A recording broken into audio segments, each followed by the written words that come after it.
Hey, welcome back. In today's part 4, we are going to be jumping into the garden containers as well as the walkway here. The plan is to have a bit of a walkway kind of around the raised beds to make accessibility a little bit nicer, and we're going to put some that landscaping fabric down around the raised beds.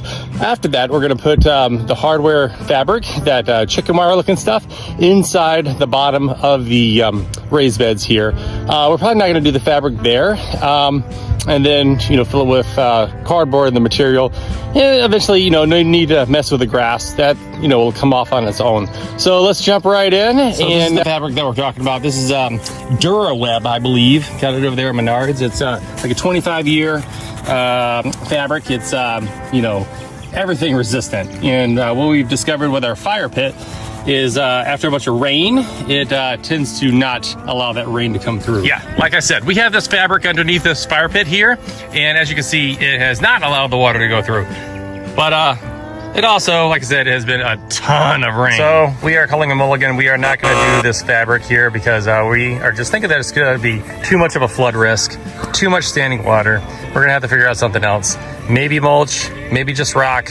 I don't know, but we're going to take this fabric away. So scratch that off the list. Okay, next step. Hardware fabric. This is going to hopefully make this critter proof from all those burrowing animals. It may or may not work, but at least this will be a step in the right direction here. We have 19 gauge, half an inch, 3 feet by 25 feet. That should be enough for 2 beds here, I would think. And if not, we got a second roll. Let's get to it.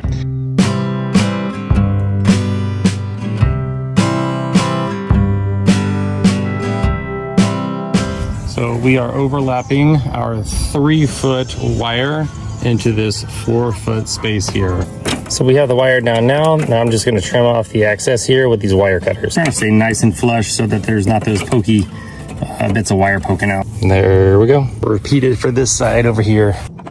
There's my corner work there. Try not to protrude too much. I might actually end up trimming off a little bit more there. I don't want to go completely flush. I want to leave a little bit. But also I don't want this stuff to protrude too much. Okay, let's get this. Let's get it up. No, you missed one. And let's trim it right here. Come on. Come on. There we go. Good. Oh, have a look at our seedlings. So these are our seedlings, and we did plant these in the little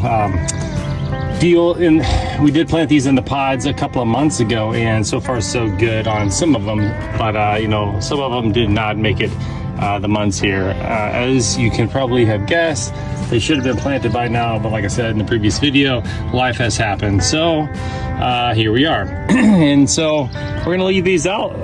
They are now officially able to be here in the bed and just kind of hang out. They've got a nice fence all around here and then underneath too. So little pods, little seedlings, welcome to your new home. And eventually these should be getting planted here. We should have some dirt. We should have some things, going into these beds, as well as in the back there for some of the bigger squashes and melons and stuff like that. Maybe some pumpkins by the end of the year. Who knows?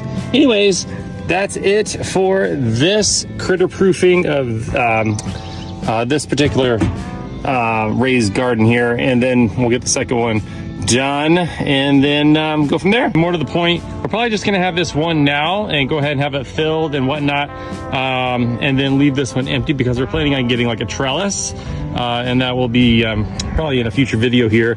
It's on its way, but in order to make sure that we have the adequate spacing here, I want this empty so I can move it back and forth if need be, and we can go ahead and just concentrate on this solo bed for the moment. All right, well, that is it for part 4. Thank you so much, everybody, for watching. Hopefully now these at least one of these is critter proof, and we're gonna take care of the second one later on. Okay, everybody, thanks so much. Follow along, go ahead and like the video, subscribe for more. We will have more here in the future.